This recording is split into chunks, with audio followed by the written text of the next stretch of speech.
Personne sait ce que c'est la finance quantitative. Personne sait ce que c'est la finance ici. Tu vois pas qu'on est en live pour faire passer des liens d'affiliation après, là? Putain, Son, tu nous as démasqué. Ça va, nickel. Nouvelle petite journée. Plutôt bien commencé, en plus, donc carrément. Alors... Cet après-midi, confiance des consommateurs à 15h. Pas super important, mais comme hier, on peut avoir une livraison en décalé. On va commencer par le dollar en vrai. Pour le dollar déjà, concernant la journée du jour, ça fait un moment qu'on est repassé à la hausse. Pour le moment, pas d'anticipation sur retour baissier du moment que c'est pas montré. Donc là, on arrive dans les zones d'intérêt. Ok, pour les acheteurs sur dollars. On sait, il y a un moment où les marchés dans la semaine vont recommencer à baisser, c'est très fort probable. Pour le moment, on reste vers pricer des niveaux supérieurs. Nous ici, ce qu'on va attendre surtout comme confirmation dollar, ce sera vraiment l'arrivée des acheteurs ici. Donc vraiment arrivée de volume et arrivée d'achat important. Ici, on va faire gaffe, c'est pour ça que je suis un petit peu en suspens, notamment sur le gold et sur l'euro USD, d'accord? Où pour les deux, j'attendrai bientôt une réaction vendeuse.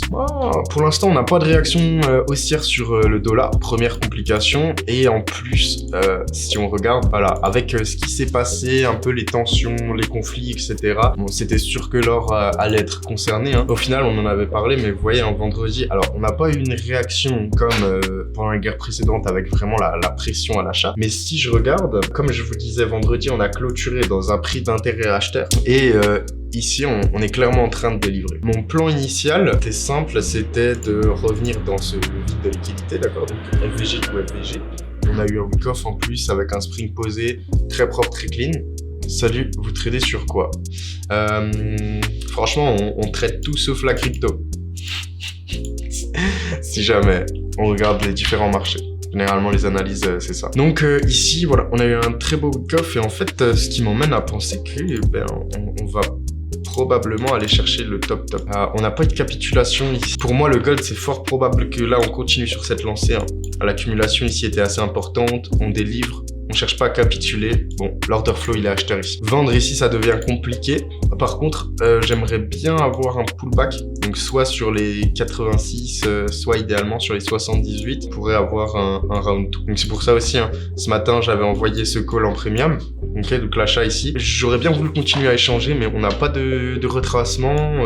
On n'a pas de... Enfin, l'intérêt est toujours acheteur, mais compliqué de se positionner ici. Pareil pour euro USD. Je l'aurais attendu sur ces niveaux ce matin. Donc, les 0,8 288. Mais on n'est pas revenu. D'accord, on a continué à driver directement le mouvement d'hier. Par contre, bien, on est tout de même sur les niveaux où, à un moment, on va probablement continuer à se retourner. Notamment, ici, les 0,8 746. On est dans une zone d'intérêt vendeuse en HTF. C'est fort probable qu'on ait une réaction par ici. Donc, comme je vous avais expliqué, c'est pour euro USD, j'ai acheté le début de semaine, d'accord, pour essayer de poser le high de la semaine entre, voilà, je pense demain. Ici, on sera prudent quand même et on va voir ce qui se passe ensuite. Mais pour euro USD, alors, à part si on a vraiment un retracement qui se fait, je pense que l'achat en bas, là, il sera plus d'actualité, d'accord? En vrai de vrai, si on revient, je pense que ce sera pour vendre. Donc en gros, là, on attend dernier arrêt des acheteurs, il est juste au-dessus, là, comme vous voyez. Et après, on a cette zone d'intérêt à partir du moment où on arrive sur 757.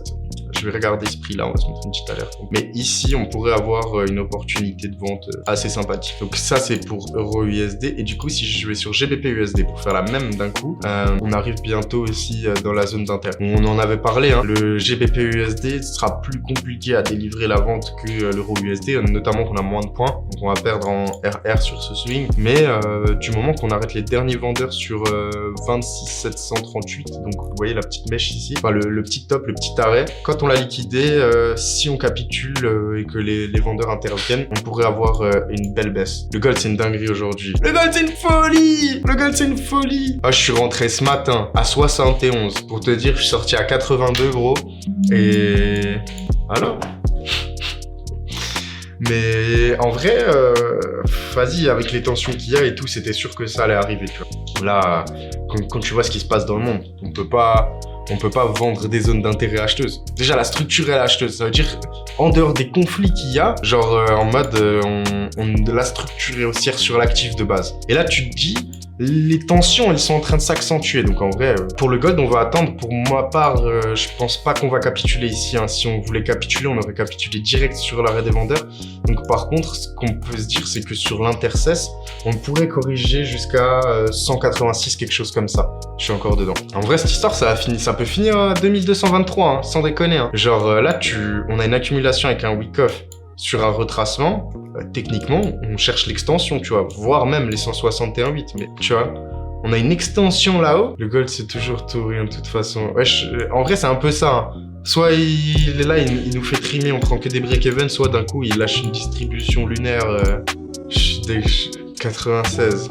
Bah, normalement, t'es pas rentré. Si t'es pas rentré avec un lot de port, t'es censé pouvoir. Enfin, t'es pas censé être en giga drawdown sur l'or.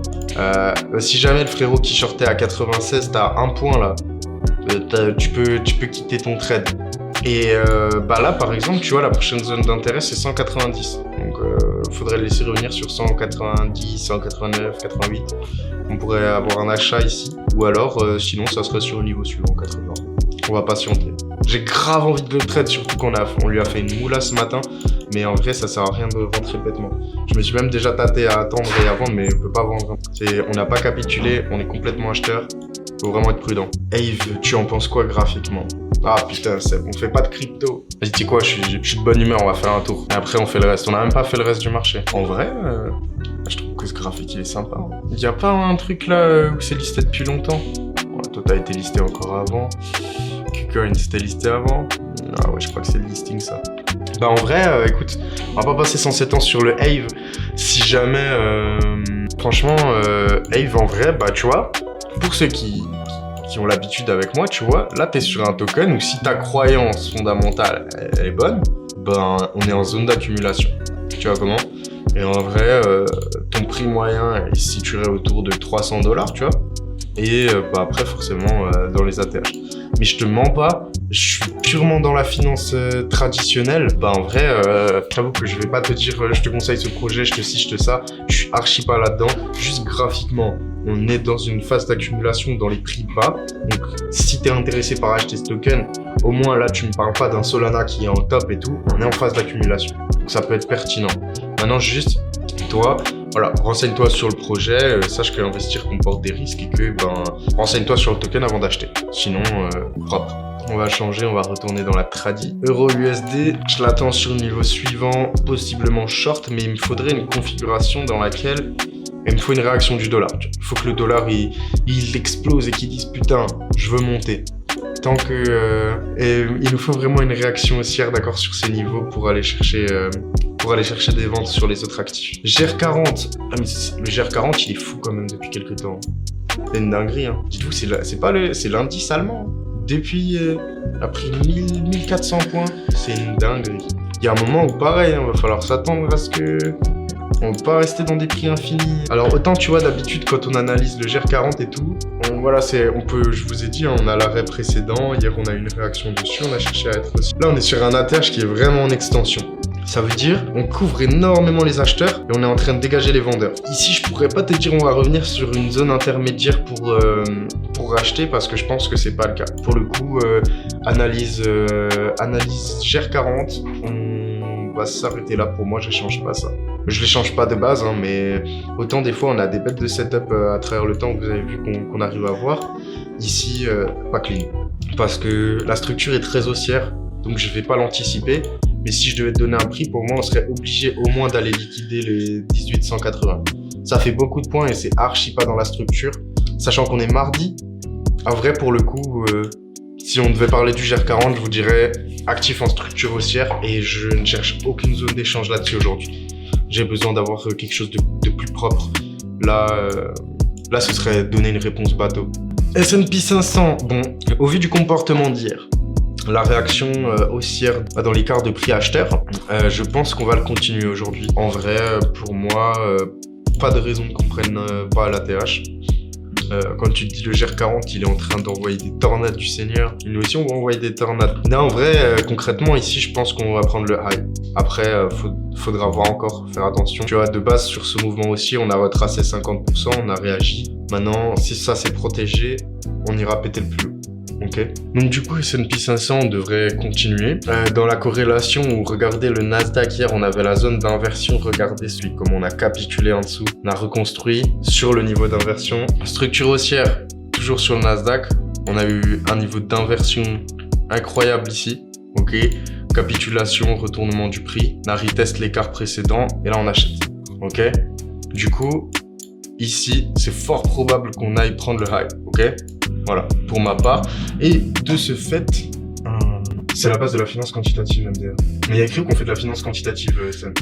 Bref, c'est même pas ce qu'on échange, genre la fonction de base et enfin bref, vas-y, c'est quoi, on crache avec des gens. Mais je suis d'accord avec toi, quand je t'ai dit, il y a écrit où qu'on traite ça, je t'ai pas dit je sais pas ce que c'est. Je t'ai dit où est-ce que tu vois qu'on traite ça là. Ici, là, c'est tout. Non mais frérot, franchement, tu sèmeras pas la discorde ici. J'ai ma façon de trader, j'ai largement... Personne sait ce que c'est la finance quantitative, personne sait ce que c'est la finance ici, Soon. Il y a que des arnaqueurs ici. J'ai parlé de finance quantitative, faut pas venir ici. On parle que de programme d'affiliation. Non, je m'y connais contrairement à vous, je peux vous assurer que c'est faire un peu d'argent.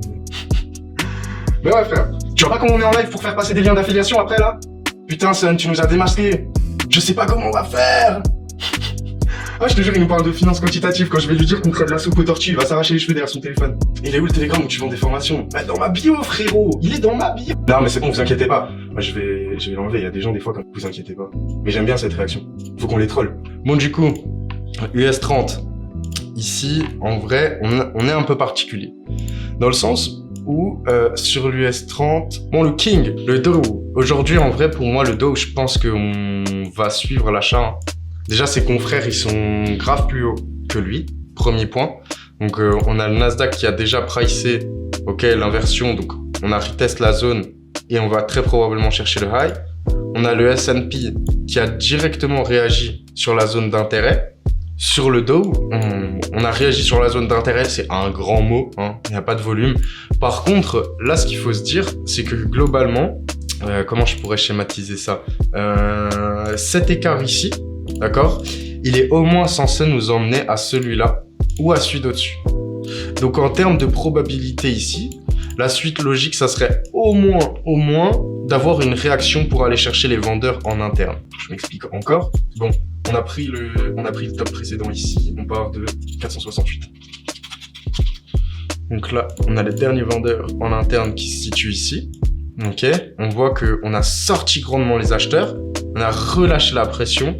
Ici, pour moi, c'est fort probable qu'on continue ce mouvement aujourd'hui. Pas forcément pour acheter toute la semaine, hein, ni pour forcément distribuer 300 points, mais la suite logique serait que, voilà, maintenant qu'on a mis une telle pression squeeze à la vente, eh bien, ce serait au moins de faire relâcher la pression, voilà. Au moins, sortir le premier vendeur pour ensuite dire on réagit. Ouais, ça m'irait aussi, hein. Ça m'irait aussi, donc nous, on va le laisser tranquillement. Et en vrai, bah regardez, si on se fait pas chier... Hop, regardez.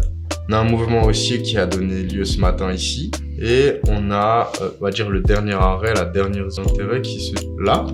Ok. Et on a un écart de prix ici. D'accord.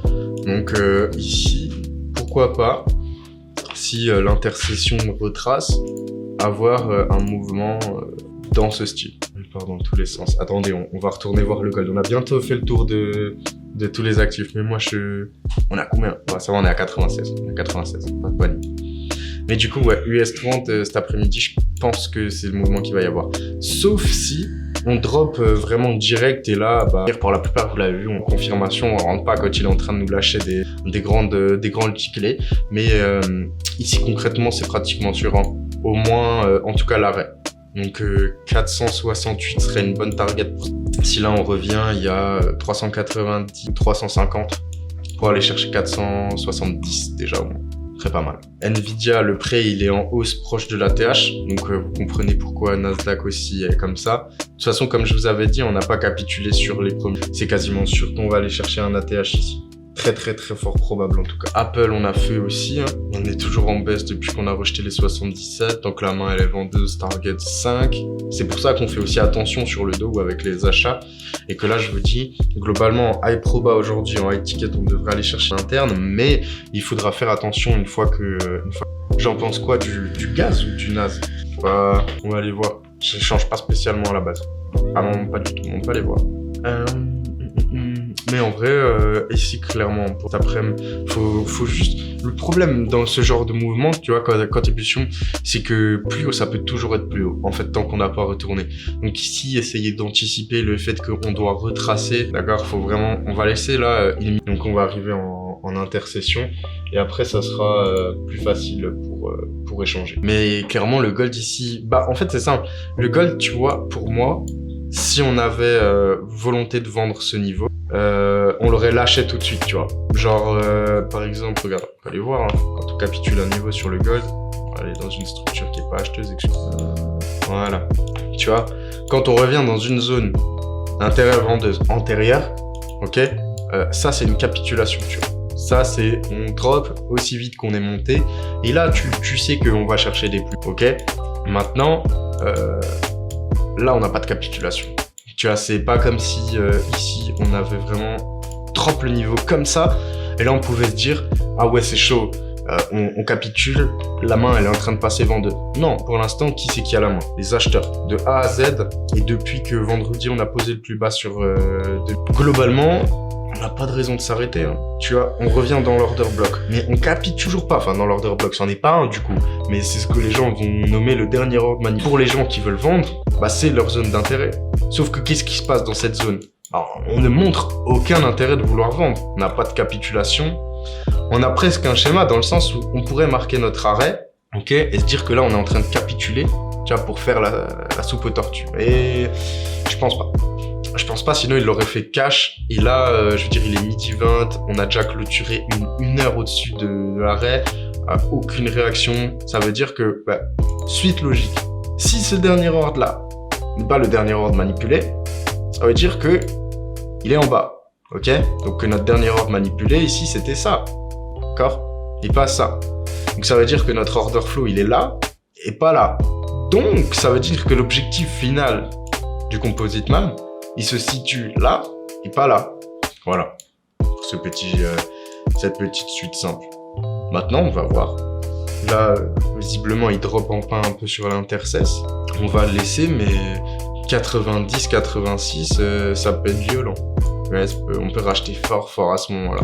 Par contre, pareil, hein, pour cet après-midi, s'il y en a qui commencent à échanger, dites-vous que l'arrivée de la volatilité, d'accord, fait que dans une phase d'accumulation, par exemple ici, c'était facile de rentrer avec 2 points, 3 points, etc.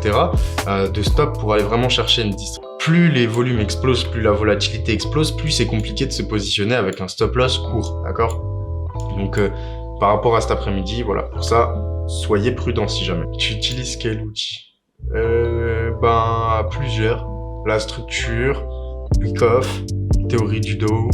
Après, j'ai un modèle pour rentrer. En vrai, je t'avoue que j'utilise plutôt des concepts que des outils.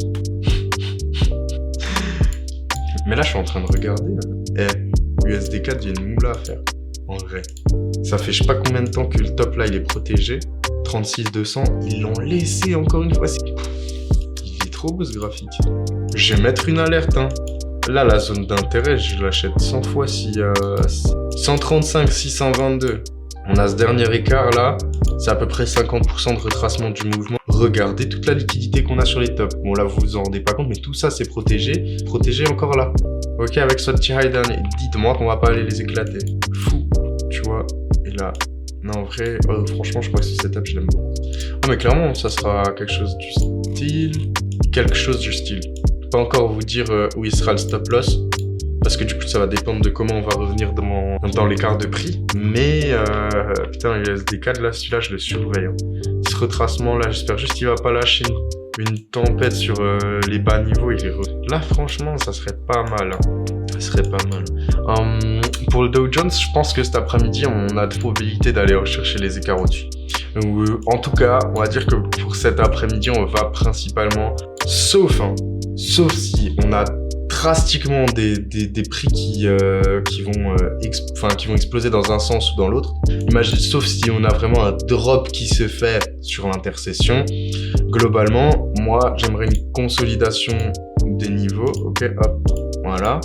Ici, tu vois, quelque chose du style serait sympa. En vrai, vous m'avez demandé d'aller voir des trucs trop bien ce matin.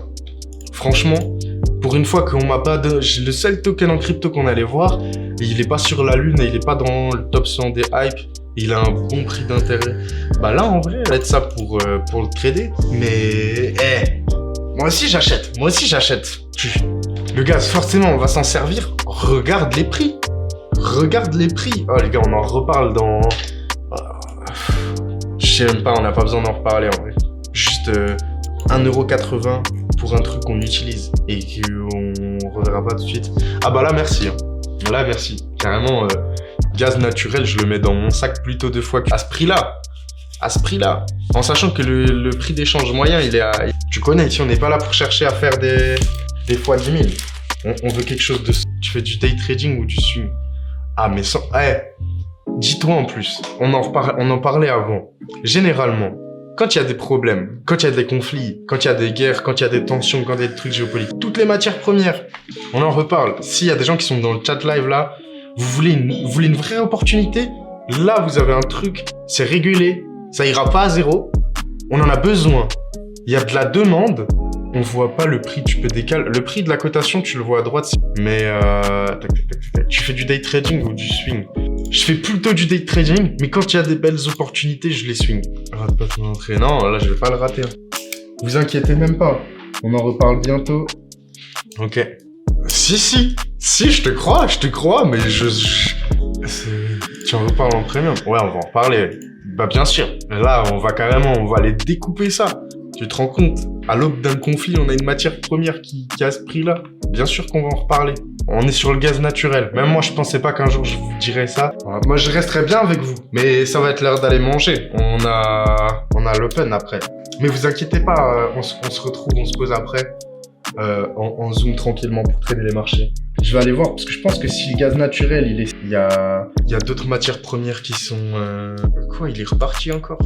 Il y a d'autres matières premières qui sont intéressantes, mais on va en reparler de ça. Ne vous inquiétez pas. Gaz naturel, je vais vous chercher justement des actifs où tu sais que ça va pas s'effondrer parce qu'on en a fondamentalement besoin et où en fait tu peux investir dessus parce que dans la durée, tu sais qu'au prochain cycle, on part. Donc soit on se rejoint demain midi, soit tu rejoins le lien qui est en bio pour parler de gros. Même tu vas sur mon TikTok. Et merci pour ce live en tout cas, c'était bien sympa. À plus tard tout le monde, merci pour votre participation, pour l'humeur et je kiffe ce genre de live. Bon appétit tout le monde, à tout à l'heure, c'était un plaisir.